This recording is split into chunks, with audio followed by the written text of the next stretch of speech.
Hello friends, টেক্সারিং online চ্যানেলে আপনাদের সকলকে জানাই স্বাগতম। আজ ইতিমধ্যেই মোদী সরকার এবং মমতা সরকারের তরফ থেকে গোটা দেশ এবং রাজ্য জুড়ে বেরিয়ে এসেছে 13টি বিরাট বড়সড় আপডেট। সুখবরের সাথে সাথে রয়েছে বেশ কয়েকটি নিয়ম যা কিনা দেশের ধনী গরিব মধ্যবিত্ত সকলের জন্যই প্রযোজ্য হতে চলেছে। সুতরাং অবশ্যই একজন ভারতীয় নাগরিক এবং পশ্চিমবঙ্গের বাসিন্দা হিসেবে প্রত্যেকটি আপডেট প্রথম থেকে শেষ পর্যন্ত মনোযোগ সহকারে দেখতে থাকুন। এই একগুচ্ছ আপডেটগুলির মধ্যে একটি আপডেট আপনি স্কিপ করবেন না। হতে পারে আপনি যে আপডেটটি মিস করছেন সেই আপডেটটি আপনার জন্য অতি গুরুত্বপূর্ণ, তাই অবশ্যই মনোযোগ সহকারে সারাদিনের অত্যন্ত গুরুত্বপূর্ণ আপডেটগুলি এক ঝলকে দেখে নিন। আজকে থাকবে এই নিয়ে আলোচনা। আর আলোচনা শুরু করার পূর্বে আপনাদের কাছে করব একটা ছোট্ট রিকোয়েস্ট, আপনি যদি আমাদের চ্যানেলের ভিডিও এই প্রথম দেখে থাকেন তাহলে অতি অবশ্যই আমাদের চ্যানেলটিকে সাবস্ক্রাইব করে রাখবেন এবং পাশের বেল আইকনটিকেও বাজিয়ে রাখবেন প্রতিদিন এই রকমই গুরুত্বপূর্ণ আপডেটগুলি আপনার ফোনে সবার প্রথমে পাওয়ার জন্য। আর এই ভিডিওটি ভালো লাগলে এক্ষুনি একটা লাইক করবেন এবং ভিডিওটিকে জনস্বার্থে প্রচুর পরিমাণে শেয়ার করবেন। তো ফ্রেন্ডস, আজকের প্রথম খবরেই বলা হচ্ছে 5 রাজ্যে ভোটের মুখে দাম কমতে পারে পেট্রোল ডিজেলের। তো ভোট বড় বালাই, বাংলা সহ 5 রাজ্যে বিধানসভা ভোটের মুখে পেট্রোল পণ্যের উপর থেকে কর কমিয়ে নিতে পারে কেন্দ্রীয় সরকার। তারই জেরে দাম কমার সম্ভাবনা পেট্রোল ডিজেলের। যদিও এই ব্যাপারে এখনো স্পষ্ট করে কিছু জানা যায়নি। দেশে লাগাম ছাড়া পেট্রোল ডিজেলের দাম, একাধিক রাজ্যে পেট্রোলের দাম সেঞ্চুরি হাঁকিয়েছে। পেট্রোলের ঘাড়েই নিঃশ্বাস ফেলছে ডিজেল। গত কয়েক মাস ধরেই পেট্রোল ডিজেলের লাগাতার দাম বৃদ্ধিতে এবার নিত্য প্রয়োজনীয় জিনিসের দামও বাড়তে শুরু করেছে। তো ফ্রেন্ডস, ভোটের মুখে প্রধানমন্ত্রী নরেন্দ্র মোদীর পুরনো ছকে পেট্রোল ডিজেলের দাম এক ধাক্কায় অনেকটা কমিয়ে দেওয়া হয়, তাহলে রাজ্যের বিধানসভা ভোটে বিজেপির ভোট ব্যাংকে তা কতটা প্রভাব ফেলবে বলে আপনি মনে করেন অবশ্যই কমেন্ট বক্সে লিখবেন। তো ফ্রেন্ডস, আজকের আরো একটি বড় আপডেটে বলা হচ্ছে লক্ষ্য বাংলার ভোট, বড় উপহার দিতে পারে মোদী সরকার। তো পশ্চিমবঙ্গ বিধানসভা নির্বাচনের ঠিক আগে এবার বড় পদক্ষেপ করতে চলেছে নরেন্দ্র মোদী সরকার। সূত্রের খবর, পাটের ন্যূনতম সহায়ক মূল্য বৃদ্ধির পরিকল্পনা করছে কেন্দ্রীয় সরকার। কেন্দ্রীয় সরকারের আর্থিক বিষয়ক ক্যাবিনেট কমিটি খুব শীঘ্রই সারা দেশে পাটের ন্যূনতম সহায়ক মূল্য বৃদ্ধি করতে চলেছে বলে খবর। প্রায় 6 থেকে 7% হারে সহায়ক মূল্য বাড়ানো হতে পারে বলে খবর। গোটা দেশের জন্য এই সিদ্ধান্ত নেওয়া হলেও ভোটমুখী পশ্চিমবঙ্গের কথা মাথায় রেখেই হঠাৎ করে পাটের সহায়ক মূল্য বৃদ্ধি করা হচ্ছে বলেই মত রাজনৈতিক মহলের। তার কারণ গোটা দেশে যে 70টি জুট মিল রয়েছে তার মধ্যে 60টি রয়েছে পশ্চিমবঙ্গে। তো ফ্রেন্ডস, পশ্চিমবঙ্গের বিধানসভা ভোটের কথা মাথায় রেখে যদি শ্রমিকদের জন্য সত্যি এই রকম উপহার মোদী সরকার দিয়ে ফেলে তাহলে পশ্চিমবঙ্গবাসীর জন্য তা কতটা লাভজনক হবে বলে আপনি মনে করেন অবশ্যই কমেন্ট বক্সে লিখবেন। তো ফ্রেন্ডস, আরো একটি বড় আপডেটে বলা হচ্ছে একাধিক পদে বিপুল নিয়োগ ইএসআইসি এর। তো 6,500-এর বেশি শূন্য পদে নিয়োগ প্রক্রিয়া শুরু করলো employee state insurance corporation. ESIC তথা এমপ্লয়ি স্টেট ইন্স্যুরেন্স কর্পোরেশন জানিয়েছে আপার ডিভিশন ক্লার্ক স্টেনোগ্রাফার পদে নিয়োগ করছে। আপার ডিভিশন ক্লার্ক বা আপার ডিভিশন ক্যাশিয়ারে শূন্য পদের সংখ্যা 6,306 জন, স্টেনোগ্রাফার পদে 244 জনকে নিয়োগ করা হবে। ইএসআইসি রিক্রুটমেন্ট 2021 এই ওয়েবসাইটে গিয়ে চলতি মাসে বা এপ্রিল মাসে নিয়োগের বিজ্ঞপ্তি প্রকাশ করা হবে। বিজ্ঞপ্তি প্রকাশ করার পরই নিয়োগের বিস্তারিত তথ্য ওই ওয়েবসাইটে আপলোড করা হবে। তো ফ্রেন্ডস, আপনিও যদি রাজ্যের এই সমস্ত শূন্য পদে আবেদন করতে আগ্রহী হয়ে থাকেন তাহলে অবশ্যই ইএসআইসির অফিসিয়াল ওয়েবসাইটে চোখ রাখতে ভুলবেন না। তো ফ্রেন্ডস, আজকের আরো একটি বড় আপডেটে বলা হচ্ছে স্বামীর দাসী নন স্ত্রী, একসঙ্গে থাকতে তাকে বাধ্য করা যাবে না, মত সুপ্রিম কোর্টের। তো স্ত্রী একজন স্বতন্ত্র মানুষ, তিনি স্বামীর দাসী নন, তাই তাকে বৈবাহিক সম্পর্কে আবদ্ধ থাকতে বাধ্য করা যায় না। মঙ্গলবার এমনই রায় দিল দেশের শীর্ষ আদালত। এক ব্যক্তি সুপ্রিম কোর্টের কাছে এমন রায়দানের আবেদন করেছিলেন যাতে তার স্ত্রী তার সঙ্গেই থাকেন। এই মামলার পরিপ্রেক্ষিতেই সুপ্রিম কোর্ট জানায় স্ত্রী দাসী নন বা কোনো অস্থাবর সম্পত্তিও নন। তো ফ্রেন্ডস, সুপ্রিম কোর্টের এই রায়ের সাথে আপনি কত শতাংশ একমত অবশ্যই আপনার ব্যক্তিগত মতামত কমেন্ট বক্সে লিখতে পারেন। তো ফ্রেন্ডস, এই মুহূর্তের আরো একটি বড় খবরে বলা হচ্ছে ভোটমুখী বাংলায় মমতার শক্তি বাড়াতে আসছে কৃষকরা, বিজেপির বিরুদ্ধে প্রচার করবে তারা। তো এবার ভোটে পাঞ্জাব হরিয়ানার কৃষকদের পাশে পাচ্ছেন মমতা। সূত্রের খবর, দেশের সব ভোটমুখী রাজ্যে বিজেপির বিরুদ্ধে প্রচারে নামবেন তারা। শুধু পশ্চিমবঙ্গ নয়, কেরল, পন্ডিচেরি, তামিলনাড়ু, অসম সর্বত্র গিয়ে বিজেপির বিরুদ্ধে প্রচার করবে তারা। একটি ভোটও যেন বিজেপি না দেওয়া হয় তার জন্য সেই সব রাজ্যে গিয়ে প্রচার করবে সংযুক্ত কিষাণ মোর্চার প্রতিনিধিরা। প্রায় 100 দিনে পড়তে চলেছে দিল্লিকে কৃষকদের আন্দোলন। 6 মার্চ 100 দিন পার করবে তাদের আন্দোলন। এখনো কৃষি আইন প্রত্যাহারের দাবিতে অনড় রয়েছেন তারা। কোনোভাবেই নিজেদের দাবি থেকে সরতে নারাজ সংযুক্ত কিষাণ মোর্চা।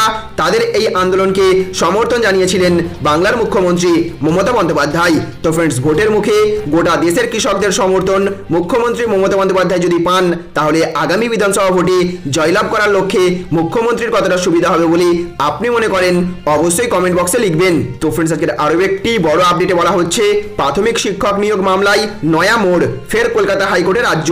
তো প্রাথমিক শিক্ষক নিয়োগ মামলায় নতুন করে আদালতের দ্বারস্থ হলো রাজ্য সরকার।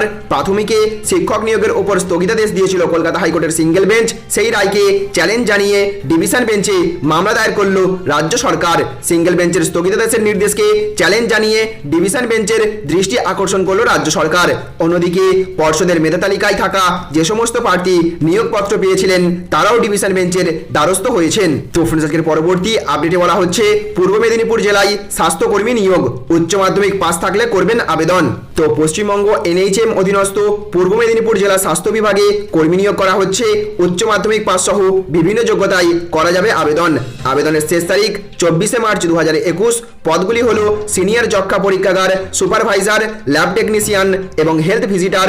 এই পদগুলিতে আবেদন করার জন্য বয়স হতে হবে 22 থেকে 40 বছরের মধ্যে।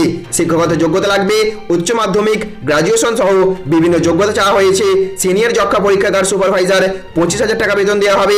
ল্যাব টেকনিশিয়ানদের দেওয়া হবে 22,000 টাকা বেতন।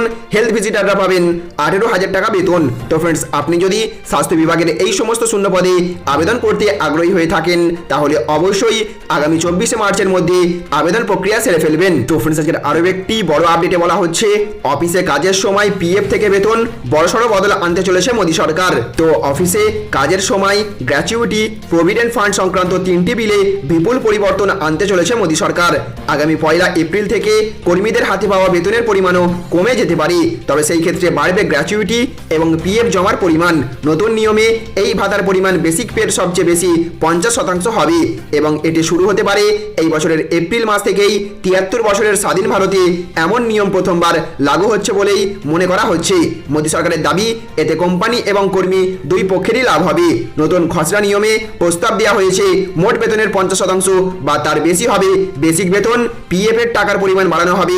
পিএফ এই বেসিক পে এর উপরে নির্ভর করবে, তবে এর ফলে টেক হোম বা হাতে পাওয়া টাকার পরিমাণ অনেকটাই কমে যাবে। গ্র্যাচুইটি এবং পিএফ বৃদ্ধির ফলে কর্মীদের অবসরের পরের জীবন অনেক বেশি সুরক্ষিত হবে।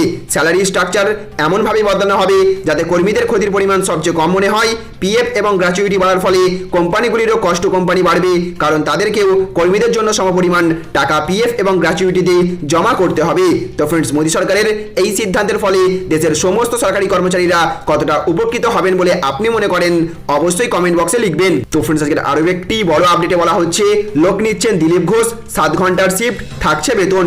কিভাবে আবেদন করবেন জেনে নিন। তো আপনি কি রাজনীতিতে আগ্রহী? তৃণমূল স্তরে রাজনৈতিক পরিকাঠামোয় কিভাবে কাজ হয় জানতে চান? কিভাবে একটি নির্বাচনী প্রচার পরিকল্পনা করা হয়, মানুষের সঙ্গে যোগাযোগই বা কোন উপায়ে নিবিড় করতে হয় তা শিখতে চান? তবে আপনার জন্য সুযোগ নিয়ে এসেছেন খোদ এই রাজ্যের বিজেপি সভাপতি দিলীপ ঘোষ।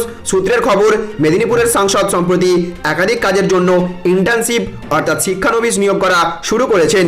এই কাজের জন্য বেতনও পাবেন শিক্ষানবিশরা। এই পদে নিয়োগের জন্য ন্যূনতম কোনো শিক্ষাগত যোগ্যতা বা কাজের অভিজ্ঞতার প্রয়োজন নেই। সংসদের দপ্তর থেকে একটি বিজ্ঞপ্তি জারি করে জানানো হয়েছে সকাল 11টা থেকে সন্ধ্যে 6টা পর্যন্ত 7 ঘন্টার শিফট হবে। অফিসে এসে কাজ করা যাবে, চাইলে ঘরে বসেও কাজ করা যেতে পারে। তো ফ্রেন্ডস, আপনি যদি দিলীপ ঘোষের এই নিয়োগ বিজ্ঞপ্তিতে আবেদন করতে আগ্রহী হয়ে থাকেন এবং যদি জানতে চান কিভাবে আবেদন করবেন, তাহলে আমাদের কমেন্ট বক্সে লিখবেন, আমরা আবেদনের পদ্ধতি দেখিয়ে দেওয়ার চেষ্টা করব। তো ফ্রেন্ডস, আজকের পরবর্তী আপডেটে বলা হচ্ছে বড় ঘোষণা কেন্দ্র সরকারের, এখন থেকে 24 ঘন্টায় মিলবে কোভিড টিকা। তো আয়ুষ্মান ভারত, সিজিএইচএস এবং রাজ্য প্রকল্পের সঙ্গে জড়িত নয় এমন বেসরকারি হাসপাতালগুলিকে কোভিড টিকাকরণ পরিচালনার কেন্দ্র হিসেবে অন্তর্ভুক্ত করার অনুমতি দেওয়ার সিদ্ধান্ত নেওয়ার পর দিনে আরও একটি গুরুত্বপূর্ণ সিদ্ধান্ত নিল কেন্দ্রীয় সরকার। বুধবার কেন্দ্রীয় স্বাস্থ্যমন্ত্রী হর্ষবর্ধন জানিয়েছেন টিকা দেওয়ার গতি বাড়ানোর জন্য সময়ের সীমাবদ্ধতা বাতিল করা হচ্ছে, অর্থাৎ এবার থেকে দিনে 24 ঘন্টায় চলবে করোনা টিকাকরণ। তো ফ্রেন্ডস, আজকের পরবর্তী আপডেটে বলা হচ্ছে আগামী শুক্রবার বিজেপির প্রার্থী তালিকা, দিলীপের মন্তব্যে জল্পনা তুঙ্গে। তো এদিন সাংবাদিক সম্মেলনে রাজ্য সভাপতি দিলীপের মন্তব্য কিছুটা হলেও আঁচ পাওয়া গিয়েছে। দিলীপ বাবু এদিন ইঙ্গিতপূর্ণ মন্তব্য করে জানিয়েছেন, আজ নির্বাচন কমিটির বৈঠক ছিল। গত 2 দিন ধরে জেলা স্তর কোর কমিটির বৈঠকে বৈঠকে আলোচনা হয়েছে। প্রথম এবং দ্বিতীয় দফার ভোটে প্রতি আসনে 4 থেকে 5টা করে প্রার্থী বাছা হয়েছে। সংসদীয় কমিটি রয়েছে, সেখানে চূড়ান্ত করা হবে। সম্ভবত আজ রাতেই আমরা দিল্লি যাব। চূড়ান্ত তালিকার প্রক্রিয়া চলছে, পরশুর দিকে ঘোষণা হয়ে যাবে, অর্থাৎ শুক্রবার বিজেপির কিছু আসনে প্রার্থী তালিকা ঘোষণার সম্ভাবনা হতে পারে। তো ফ্রেন্ডস, আজকের আরও একটি বড় আপডেটে বলা হচ্ছে বিজেপি বাংলায় 100 পেরোলে ভোট কুশলির পেশা ছেড়ে দেব, ফের চ্যালেঞ্জ পিকের। তো ফের বিজেপিকে চ্যালেঞ্জ ছুড়লেন ভোট কুশলী প্রশান্ত কিশোর। সাফ কথা, বিজেপি বাংলায় 100-র বেশি আসন পেলে ভোট কুশলীর কাজই ছেড়ে দেব, নিজের সংস্থা আইপ্যাক ছেড়ে দেওয়ার কথা জানিয়েছেন তিনি। একই সঙ্গে পিকের চ্যালেঞ্জ, শুভেন্দু অধিকারী কত বড় নেতা তা 2রা মেয়ের পরে বোঝা যাবে। তো ফ্রেন্ডস, আজকের অন্তিম আপডেটে বলা হচ্ছে ছেলেকে আক্রমণ করলে ছেড়ে কথা বলবো না, শুভেন্দুর পাশে দাঁড়িয়ে তৃণমূলকে হুঁশিয়ারি শিশির অধিকারীর। তো ছেলে শুভেন্দু অধিকারীর পাশে দাঁড়িয়ে ফের তৃণমূলের বিরুদ্ধে হুঙ্কার দিলেন সাংসদ শিশির অধিকারী। বললেন ছেলেকে আক্রমণ করলে ছেড়ে কথা বলবো না, ইঙ্গিতে বুঝিয়ে দিলেন নির্বাচনের আগে তৃণমূলের হয়ে পথে নামতেও দেখা যাবে না তা নাকি। পাল্টা দিলেন শিক্ষামন্ত্রী পার্থ চট্টোপাধ্যায়। তাহলে ফ্রেন্ডস, বুঝতে পারলেন, এই ছিল আজকের কয়েকটি গুরুত্বপূর্ণ আপডেট। এই ভিডিওটি আপনাদের যদি ভালো লেগে থাকে তাহলে অবশ্যই ভিডিওটিতে লাইক করবেন এবং অবশ্যই ভিডিওটিকে রাজ্যের সমস্ত মানুষের কাছে শেয়ার করে সকলকে জানার সুযোগ করে দেবেন। ভালো থাকবেন, সুস্থ থাকবেন। Thank you friends, thank you for watching.